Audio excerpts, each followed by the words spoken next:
Tingnan yung tunay ang buhay ng masa, malayo pa sa malaya.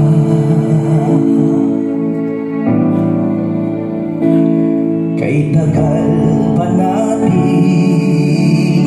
magsasama-sama,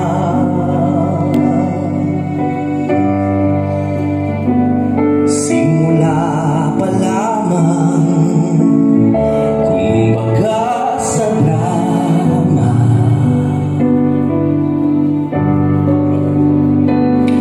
Ang kinabukasan, gaganda ang kulay, kung sang-ayon tayo sa tunay na kalayan. Pinaglalaban ang kalayan, may kabayaran. Ito si Duterte. Nararapat lumaban, isang pinuno, ang sukli ng bayan, masuduring puso.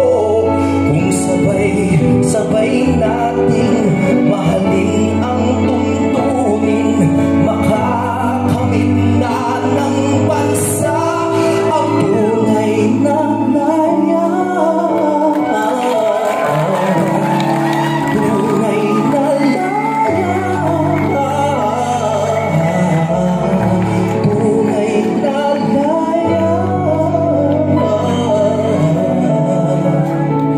Pilipinas, lumaya.